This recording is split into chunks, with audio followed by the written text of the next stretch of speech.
We start with the taxidermy tale that happened at the Sacramento airport. Your reporter Madison Keevy has answers from the department where the stories went from unbelievable to provable, right, Madison?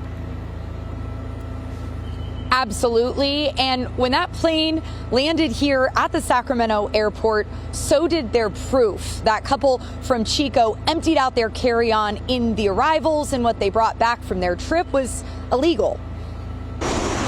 Passengers aboard an airplane heading to Sacramento, chatting about their interests. For a Chico couple, that meant sharing stories about their exploits hunting. Their captivated audience, 2 passengers in the row ahead. Initially, our wildlife officers, were skeptical that the stories these folks were sharing with them were even true.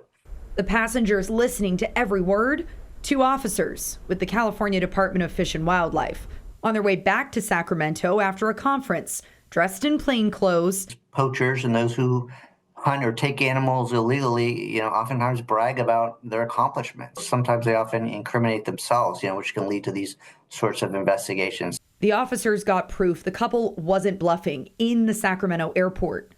Byron Fitzpatrick and Shannon pulled out the skull of a green sea turtle from their carry-on, only after checking that TSA officers weren't looking.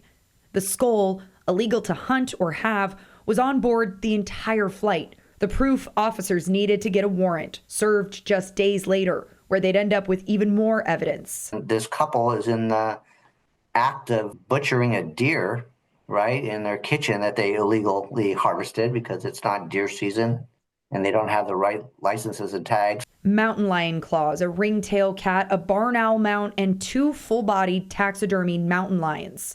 All protected species, all illegal. These species belong to all of us, belong to the planet, and we all have an obligation to look after them and be stewards for them. Easy to say that couple walked out of the airport and into the consequences a few days later. They've since taken plea deals along with another member in their family for probation, as well as thousands of dollars in fines. And all of those taxidermy animals that you just saw in that piece have been seized, and they will not be getting those back.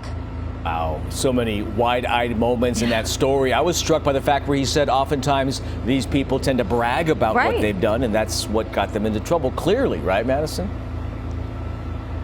Tony, yeah, and the spokesperson for the department says that those 2 officers identified themselves to the couple, that they were officers, here's what their job was, and they still went on to share that story after story. So it just kind of paints the picture of kind of that blatant, brazen discussion.